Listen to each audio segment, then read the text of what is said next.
আসসালামু আলাইকুম প্রিয় ভিউয়ার্স, আশা করি সকলে ভালো আছেন। আলহামদুলিল্লাহ ভালো আছি। আজকে মেশিন দিয়ে ধান ভাঙাবো। দেখেন ধান থেকে কীভাবে চাউল করি, এটা আমাদেরই মেশিন। আর আমি ধান ভাঙা এখন স্টার্ট করতেছি, দেখা যাক কি হয়। প্রায় মনে হয় 2-3 মাস আগে ধান একবার ভাঙাইছিলাম, তারপরে মেশিন এভাবে রেখে দেখছি, কিন্তু এখন স্টার্ট হচ্ছে না। 2বার ট্রাই করলাম, হলো না। এখন আব্বু দিতেছে, দেখি হয় কিনা। হইতেছে না। 2বার এই যে ধানগুলো এখন চাউল করা হবে। এটি হচ্ছে আপনার পিঠার ধান, এটি পিঠার জন্য। এটি শুকানো হয়েছে, এখন এটি ভাঙানো হবে, এটি থেকে চাউল হবে, আর ওই চাউল দিয়ে পিঠা বানানো হবে। এখন দুইজনে একসাথে দিতেছি। অনেক দিন ধরে তো মেশিন চালানো হয় না, আর এখন তো শীতের দিন, মেশিন সবসময় ব্যবহার না করলেও মেশিন এখন স্টার্ট হয়েছে। এখন ধান ভাঙাবো, এখন স্টার্ট হয়েছে, দেখা যাক কি হয়। এখন শুরু করতেছি অনেক দিন পরে, দেখা যাক কি হয়।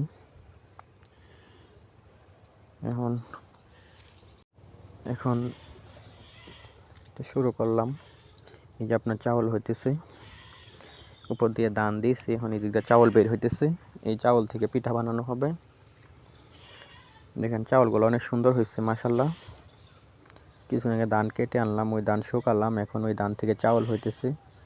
কত সুন্দর চাউল হইতেছে মাশাআল্লাহ। দেখেন আমাদের বাড়িতে সব কিছু আছে ইনশাল্লাহ, মানে ওই যে এখান দিয়ে ধান যাইতেছে, আর ওই ধান থেকে চাউল হইতেছে। দেখছেন মানুষের মাথা কত। আগে ওই ধান থেকে চাউল বের করা হতো আপনার, যেটাকে ডেকি বলে, গ্রামের মানুষ পায়ে বাড়া বানতো। আর এখন মেশিন বের হয়েছে, কত সহজ হয়েছে, মোটর দিয়েও ভাঙানো যায়। ওটা রাইস মিল বলে আমাদের গ্রামীণ ভাষায়, আপনাদের এখানকার ভাষায় কি বলে জানি না। এটা এক জায়গা থেকে অন্য জায়গায় নেওয়া যায়। চাকা আছে, অটোর চাকা লাগানো দুই পাশে। আমি হাই দিতেছি, এখন প্রচণ্ড শব্দ করতেছে, যদিও আমি এটা শব্দটা রিমুভ করে দিছি। এই যে দেখেন কত সুন্দর চাউল হইতেছে।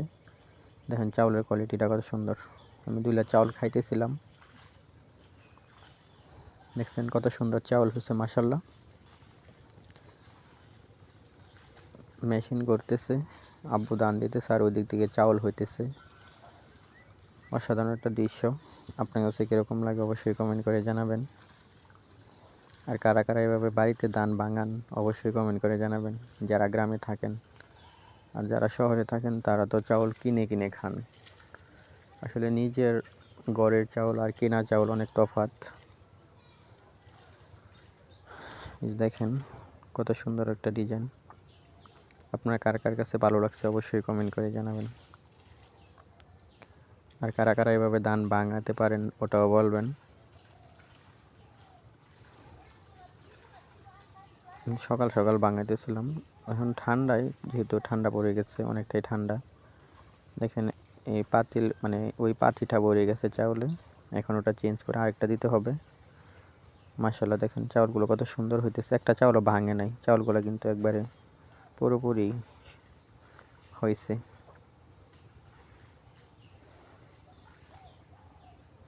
কত সুন্দর হইতেছে দেখেন। এখন ওইগুলো এটা চেঞ্জ করে দেওয়া হবে, এটা ভরে গেছে যেহেতু, ওটা এখন চেঞ্জ করে দিচ্ছে। বস্তায় ভরা হচ্ছে চাউল।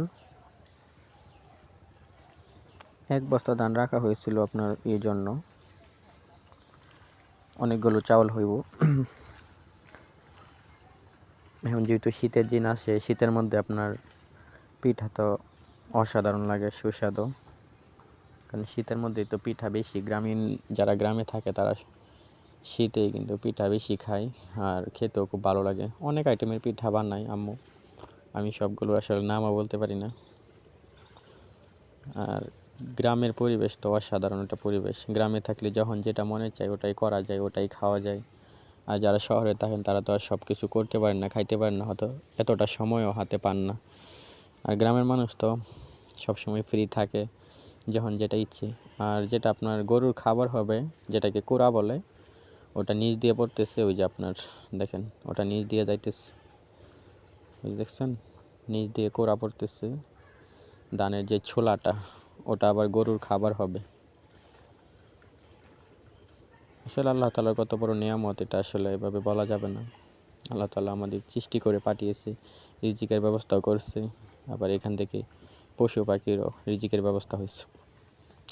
আজকে এই ভিডিওটা লম্বা করবো না, এই পর্যন্তই। সবাই ভালো থাকবেন, সুস্থ থাকবেন, সবার জন্য শুভকামনা রইল। আর যারা যারা আমার ভিডিও দেখেন অবশ্যই সাবস্ক্রাইব করুন চ্যানেলটি। ধন্যবাদ।